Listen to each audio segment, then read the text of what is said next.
treat applause and criticism, treat all of them like perfume.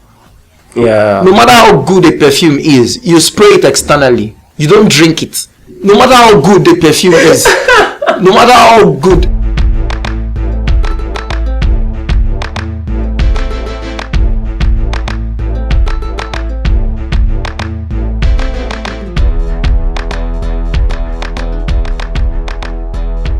Isn't it ironic how the adulation of millions can be so alienating? Which is kind of ironic in a way. It is. Loved by so many, but feeling so alone.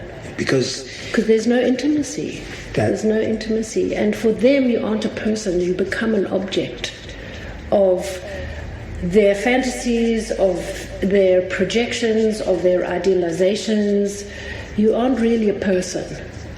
And that's what celebrity is all about, is creating people into objects of adoration. Say that again. I mean, I'm unable to continue some of the things I want to do because the way people perceive you suffocates who you want to be. Okay, let's talk a little bit about perception. Yeah? I'm one of those who believe that perception is something you can't control. Yes. You can do stuff to... No, not like you can't control. Let me say you can't control totally. Entirely, yeah. Right? Yeah. You can be the best everything. Short, wear white and white, dye your hair white, paint your face white, everything white, and come out and somebody would still have a wrong perception of you. Of course. That he's painting himself white because he's white. As if he's white because he's black. Do you get what I'm trying to say? Yes. So for perception also, the way I look at it, celebrities, or like you rightly said, to be celebrated, it's a great thing to be celebrated. Yes. I wish everybody is celebrated beyond their birthdays. Yes. In short, some people are even now put under pressure for birthday. I do my birthday, you know, celebrate me. Calm down. This person has been celebrating you throughout 365 days. Yeah. Okay, so that's more like it, right? So when imposter syndrome, having people put themselves at that level, is that human beings now, due to that perception of you, have placed you at a particular strata or placed you on a particular podium or showcase. It's impossible for you to be yourself. So it makes you afraid of making mistakes. It makes you afraid of making errors. Yes, very true. It's as if you are expected to know all of it while you're still learning. Yes. So nobody wants to think that you're learning. Like that's why when we were making those samples, I said something about Buchi Speaks. Yes. Like some people come up to me and they're like, hey, do you still do Buchi Speaks? I'm like, what? What? Yeah. What do you mean? Do I still do Buchi Speaks? Because what they thought of me in the time was, there's this guy that motivates people, that does inspirational talks, blah blah blah. And I'm like, okay, that's what you think. And I stopped. So I stopped sharing, I stopped posting videos, I stopped making podcasts, I stopped all those things, and I started doing what? I started to just focus on person-to-person relationship, right? So because in that place, I'm more comfortable. Yeah, I'm not pressured. Yes. Now, somebody I say it's not good. You're keeping your value. You're hiding. Don't be angry. Value or no value, people that need your value will find you. They will come to you for your value. Yeah. Even in that situation where you think I'm sharing value, is one person that will come and say, hey, this thing touched me. Even though that one person is enough. Yeah. Do you understand? Yeah. It's still the fact that a lot of people are not paying attention.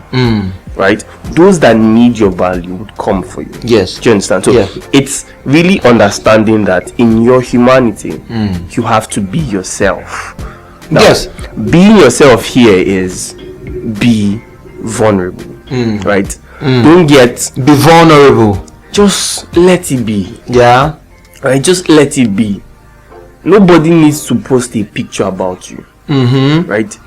As a matter of fact, I actually think the reason why there's too much noise about this whole celebrity status thing is because people are unable to focus on what really makes them special. Do you understand? Yeah. Now, I'll tell somebody now that this podcast today, like it happening in the morning, could be like like my day is almost ending after this podcast. Do you know why? I've gotten the opportunity to share my thoughts. Yeah. Now, I've had times where there was this therapy thing I learned back then. It's about how to have good sleep. So there was a time I used to have a very serious case of insomnia. Yeah. So I hardly slept. If I want to sleep, I can lie down on the bed for like 2 hours and I've not slept. Wow. So but eventually I started to like do some studies, and then there was this guy. He shared an idea on how to sleep. So he said, you want to sleep, just give yourself a couple of seconds to think about what you want your day to look like the next day. So leave what has happened in the day and then begin to think about the next day. Yeah. So paint the picture of your best day. And when I thought about the picture of my best day, 2 things were constant. I wanted to spend quality time in my personal fellowship, and then with God, and then I wanted to have quality time talking to someone on something vital. Wow. These 2 things were the most fundamental things, and then I narrowed my life down to do. You didn't think about like eating food? No. So it was just these 2 things that were the most important things I would want to always have. So it took the place of everything else. So the moment I have these 2 things, I'm good.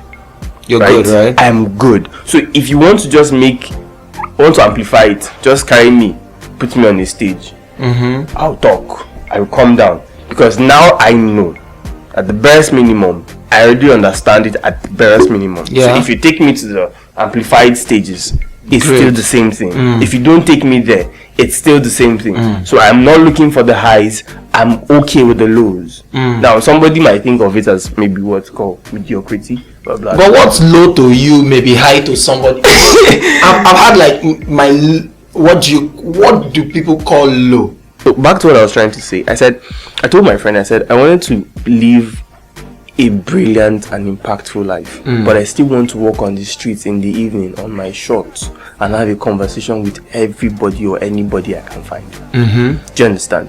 But the truth is, now that's a desire, but that may not be the reality then. Yes. It does not mean that I would not be able to be myself in that reality when that time comes. Yes. Like even the guys we call celebrities, they still tell you that their lives outside the screens is different. Yes. Right? For those who want to be different. Do you understand? While some others are okay with the spotlight always being on them and they want to maintain it, that's fine. Do you understand? Yes. The main thing is that being celebrated is a good thing. Yes. And it's important that we come out into ourselves, right? Come out into ourselves to the point where we accept our depth, to the point where we accept our core values, our core differentiating factors that makes us stand out.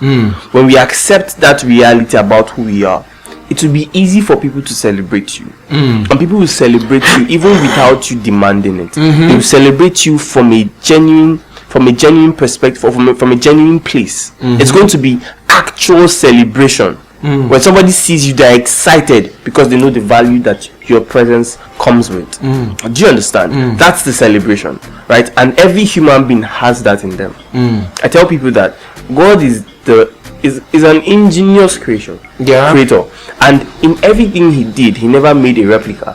He never made seconds, right? He made everything an original. So if there are 7 billion people he made 7 billion original copies. So it means that for each one copy that gets his height of expression, all other copies are supposed to be like, oh wow, an expression of God that everybody is amazed at. That's where we celebrate it. The next person by your side comes and expresses himself, and like, oh wow, an expression of God that everybody is celebrating and appreciating. So it becomes a world where there are no status quos, where there are no standards. And I think that solves even the question, this thing of what do you call it, envy. You solve yes, because by the time somebody says what do they call them again? the person wants to, okay, let me put it this way. Yeah. It helps to solve this thing of envy. Okay. Because now you understand that he's celebrated because he is himself. Yeah. Let me be myself too. And I will be whether I am celebrated or not. Important. Right? Let me be myself too. Whether I am celebrated or not.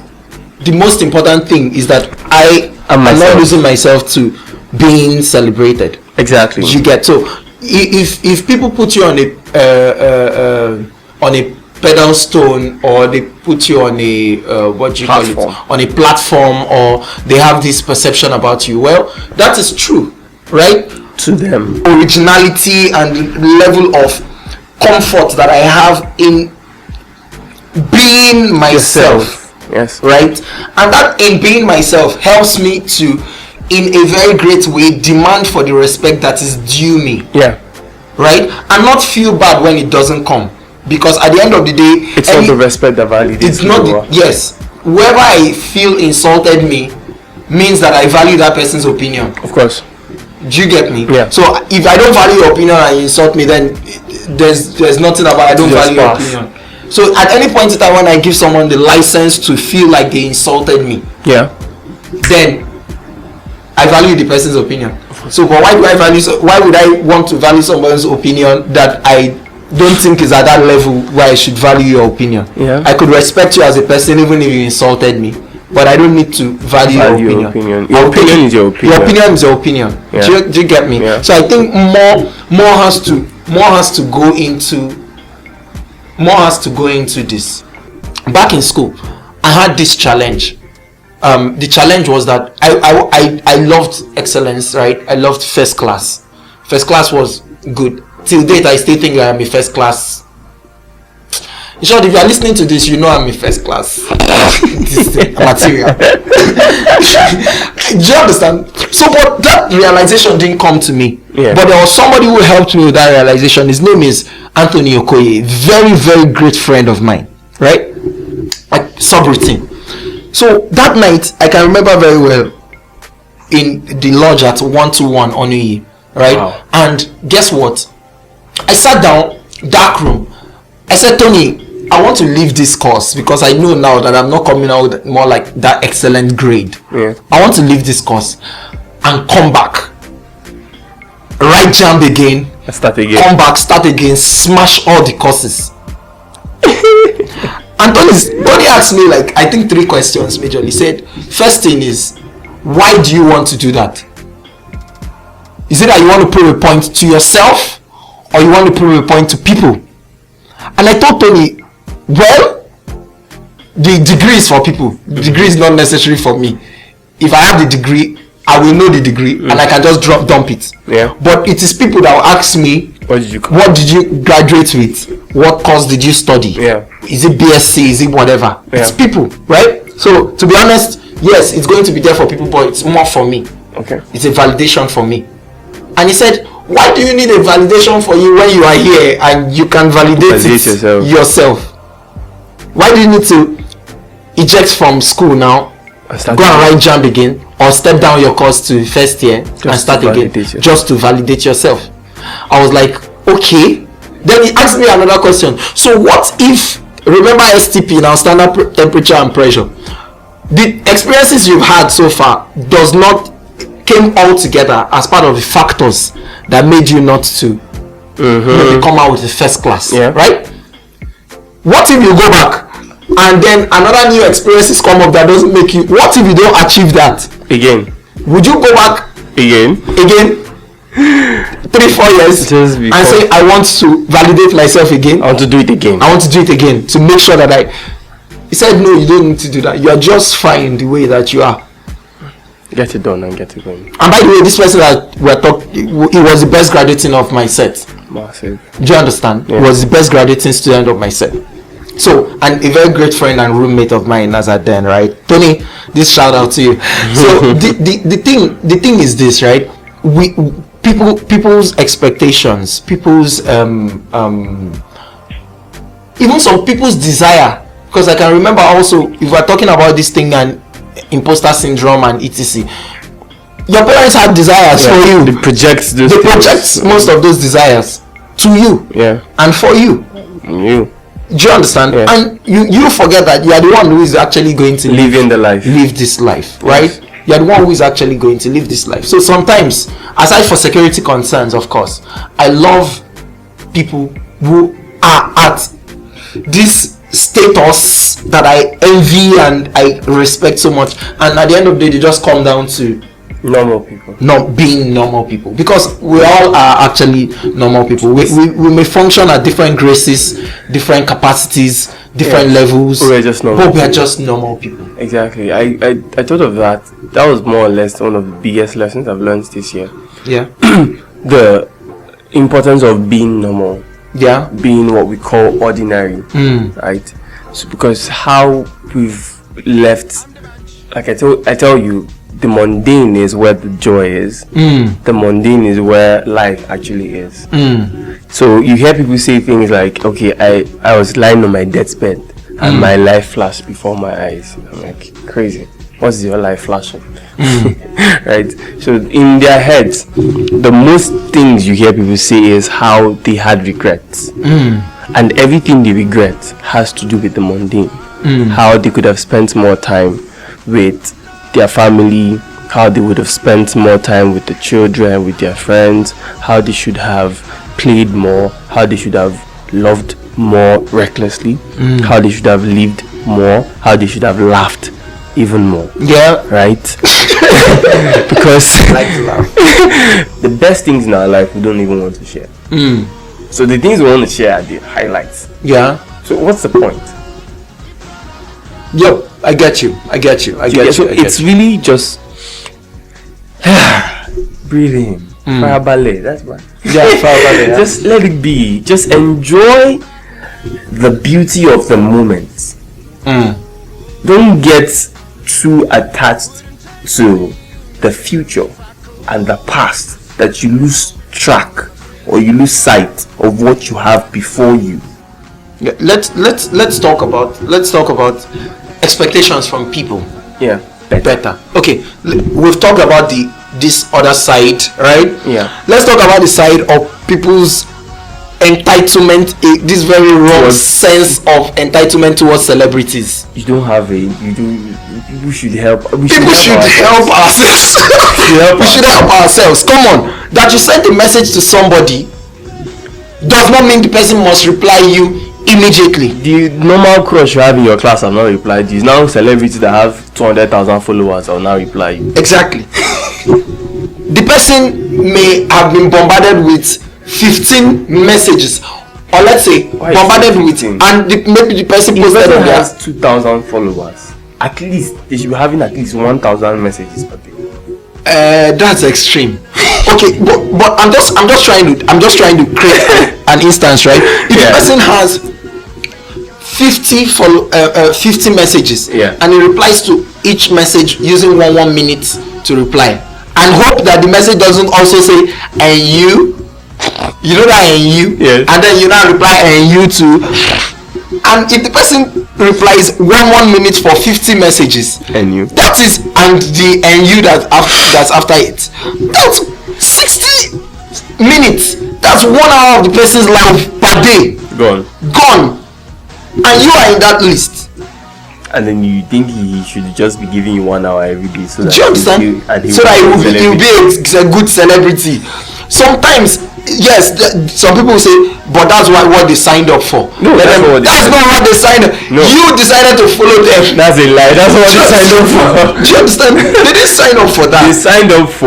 They signed up to creating consistent content for you to appreciate, rather than for them to stay in your timeline. Yes. They did not sign up for replying your messages. Yes. They have the right. They signed up to not reply your messages as much as they have the right to not reply your messages. So I cannot insist. You've had people that you've greeted on the road and they didn't answer you. Honestly, to be very honest, I really believe that the idea of focus is something that needs to get a lot of airtime. Like, it needs to be talked about, right? If I do not remember, like, if there's one thing I know, I know that the easiest way to make your life better is by fixing your focus. Now, the best way to focus, in fact, the best thing to focus on is yourself. Yeah. Right? Because everything outside you is beyond your control. Only what you can control is inside you. Like, everything else you can't control. You've seen people put in hard work, sweat, put in a lot of effort, and they still come up short. Yeah. They still come up with the poorest results. And you're asking yourself, how? It shows that there's a very, very indirect link between input and output. There's a very big contrast between input and outcome. And there are a lot of factors in between the process. That factors in between is what makes input and outcome 2 worlds apart. Right? So all you need to focus on is the input. What you can put in, yes. Put in what you can put in. And hope, trust, and believe that it becomes better. That the outcome is going to be rewarding. But however, put in. I was reading something in the Bible where the Bible talks about sees the man diligence in his work. Yes. I realized that the idea of diligence is not really about individual or momentary performance. It's about consistent performance. Yes. Right? Diligence is not how well you do one thing. It's really how many times you do what you do. So you're performing at a low level every day. You're diligent. Yes. At performing at low level. So a generator is diligent, like what we call a pass my neighbor. Is diligent in coming on every day. Every time you need to supply light and charge your phone, it's diligent. More diligent than a mechanic that comes on once in a week. Thank you. So every time you need it is available. It's diligence. Do you understand? So it's really that accepting your capacity, doing what you can do. You can never do what you cannot do. Right? So you cannot get into that space where you are outperforming. You cannot outperform yourself. Yeah. Everything you do is based on the capacity you have. Yes. So we should really pay attention to ourselves more than we pay attention to what is outside us. Right? Now, when you pay attention to development, pay attention to yourself being a better version of who you are today. Yeah. Right? It is going to take the pressure from the society away. Now it's going to take that pressure society puts on you out. Because in this case, you are your judge, you are jury, you are executioner. You are everything. You are Omega and Alpha and Omega of your destiny. Do you understand? So you are the one calling all the shots. You get? So in that place, you're not under the same pressure that everybody else that is focusing on society is. Everybody has been given much. Is this the point in church where people say, what? Yeah, everybody has been given much. Everybody has been given much. And I really, really believe that. The only difference is that you think another person's much is more important than your much. So, it's more important. The driver that drives Okay, now that you've mentioned the name, I don't want to say anything. I'm sorry. I'm sorry. No, I'll just have to block the name. But okay, the reason why I mentioned that is because somebody will say, "Hey, the driver is the man is more important because he's the one that has the anointing, the blah blah blah blah blah blah." Don't worry, all your anointing, I'll go and jam. All of us will die with your anointing. Do you understand? So everybody has in their own capacities something very important to do. Look at this door. See how beautiful it is. Look at the hinge. It's small, less than 1% the mass of this door. But in this thing, the importance of this door is established just because of that thing. The essence of this door is by that hinge holding it. Look at the handle. If there was no handle, you cannot experience the privilege of open and close. Right? So the little things that we call little things are what makes the so-called big things big. So there's no polarity. There's no high without lows. There's no big without small. Right? There's no black without white without black. All those things. So the point is, I allow these people. You yourself, as an ordinary person, can even reach out to a celebrity and help them. A celebrity can be stuck in a place where they are having difficulties and people can't reach them because you think they are celebrities, and you forget that before they ever became celebrities, they were first human beings. And they are human beings even when they are still human beings are celebrities. Do you understand? So it makes it even impossible for them to ask for help. Yeah. It makes it impossible for them to seek assistance or seek help. Because they are going through worse than the average person is going through. Yes. Because you were asking me, where was that? That was yesterday, bro. Yeah. Did you ask me, or we were just talking? Or you played a video of my performance, right? And while talking, I told you that I've not watched it, and I'm likely not going to watch it. That I don't like to watch my performances, no matter what people tell me. That hey, it is good. Hey, it is this. Oh, it is that.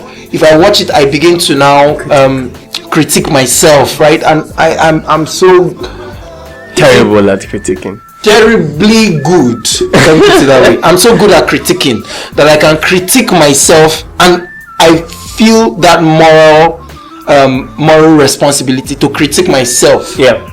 More than I do to any other person. It's fine. If I meet somebody else, I may say, this is good, but if it's me, I want to go down to all out. You didn't do this well, and then a lot of things you could have done better. A lot of things I could have done better. So I just leave it at the impact and say, I assume my life like there were no cameras.